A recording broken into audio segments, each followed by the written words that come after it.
श्री स्वामी समर्थ. सगळ्यांना शुभ सकाळ. सगळ्यांना शुभ सकाळ. पण आमच्यासाठी ही शुभ सकाळ ठरलीच नाही. तर काय झालं बघा, सकाळी सकाळी कोणीतरी आमच्या अंगणात ते सकाळी नाही म्हणता येणार, पण रात्रीच आणून ठेवलेलं असावं.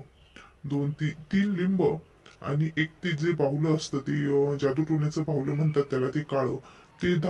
ते बाहुलं, त्याला सुया टोचलेल्या, त्या लिंबाला सुया टोचलेल्या, त्या लिंब कापून त्यामध्ये काय ते गुलाल वगैरे भरलेला, असं कोणीतरी एका काळ्या कपड्यात बांधून आणून ठेवलं होतं. पण ते आम्हाला कळालंच नाही की कोण आणून ठेवलं का, आणि असं संशय सुद्धा कोणावर घेता येईना. ही गोष्ट जी आहे ती आम्ही आमच्या आयुष्यात पहिल्यांदाच पाहिली होती.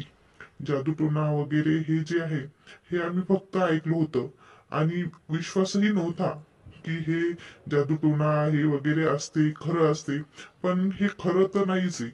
पण हे जे ज्यांनी कोणी आणून ठेवलं त्याचा हेतू नेमका काय होता, का बरं हे आणून ठेवलं, हे आम्हाला अजूनही कळालं नाही.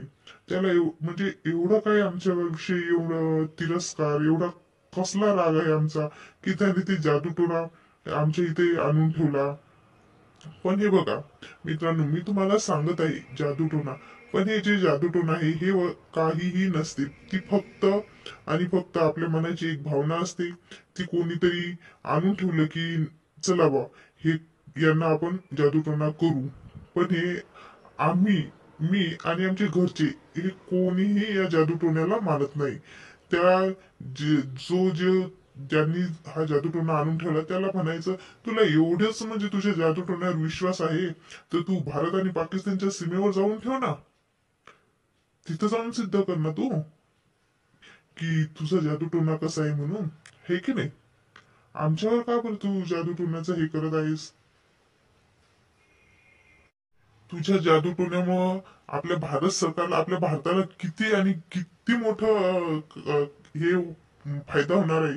ही गोष्ट तू लक्षात घे ना. आणि तिथे जाऊन जादूटोणा कर, आपल्या सैनिकांना वाचव. पाकिस्तानच्या आणि आपल्या बॉर्डरवर जाऊन कर ना. आमच्या घरी येऊन का बरं करतो. तुला आमच्या घरी येऊन काय भेटणार आहे. तिथं जर गेला तर तुला कितीतरी म्हणजे कितीतरी लोक तुला सन्मान देतील. तू जर तुझ्या जादूटोण्याने जे भारत पाकिस्तानच्या सीमेवर जर ते युद्ध चालू आहे त्याच्यात जर तू सहभाग घेतला तुझ्या जादूटोण्यानं, तर तिथे किती यश मिळेल. त्या या गोष्टीचा विचार कर आणि तुला किती पैसा भेटेल. आमच्या घरी येऊन काय भेटणार आहे बरं. काहीच नाही ना भेटणार. आणि एक तर हा जादूटोणा खरं खरं म्हणजे खरंच नसतोच हा जादूटोणा. ते काय असते, आता तर नाहीच आहे, पण पूर्वी काय होतं, जे हे जादूटोणा करायचे ते लिंबू कापून, जे जडीबुटी, जे वनस्पती औषध असायचे की ज्याला आपण स्लो पॉइझन म्हणतो, म्हणजे ते औषधी जे जडीबुटीचं जे पॉइझन असते ते म्हणजे काहीतरी पाला वगैरे त्याचा रस वगैरे काहीतरी काढून त्या लिंबात ठेवायचा. आणि ते जर समजा आपल्या घरी आणून ठेवलं तर मग काय होत होतं की ते एकदम नव्हतं होत, पण असं हळूहळू हळूहळू स्लो पॉइझन म्हणतात ना त्याला, त्या जडीबुटीमुळं माणसं बिमार पडायला लागायचे किंवा ते पोटात गेल्यामुळं मरायचे. पण ते एकदम नव्हते मरत, हळूहळू हळूहळू असं होत होतं. पण लोकांना तेव्हा काय भावना होती की नाही बा, हा जादूटोणा करतो, यानेच यानेच यांच्या घरी हे केलं, या जादूटोण्यामुळेच हा मेला, असं होतं. पण आता ती गोष्ट कुठे राहिली. कोणाला एवढं नॉलेज राहिलं की ती वनस्पती कोणती, त्या वनस्पतीचं औषध घ्यायचं आणि ते लिंबात भरायचं आणि ते काय करायचं. हे हे लोक का बरं करतात. आणि खरं सांगू, मला तर म्हणजे आमच्या घरच्यांना सगळ्यांनाच खूपच आश्चर्यच वाटलं. कारण आम्ही आमच्या आयुष्यात म्हणजे माझ्या सासू सासऱ्यांनी सुद्धा नव्हतं बघितलं आणि आम्हीही उभ्या आयुष्यात हे बघितलं नव्हतं. पण कसं आहे, ते एक आपलं मानसिकता जी आपलं जे डिस्टर्ब होते, आपण जे रोजचं काम असते की हे असं पहिल्यांदा बघितल्यामुळे सगळं डिस्टर्ब होऊन जाते. की आपली रोजची कामं जी आहेत ते रेंगाळत चालतात, असं होते. आणि सगळं आमचं पूर्ण कुटुंब सध्या म्हणजे असं टेन्शन मध्ये आलं. ते होत नाही काही, पण एक कसं मानसिकता निर्माण होते ना ती डोक्यात. आमची घरी लहान लहान मुलं येतात, त्यांनी देखील बघितलं ते मोबाईल मध्ये बघतात, टीव्ही बघतात, त्यांना वाटते खरंच आहे का काय.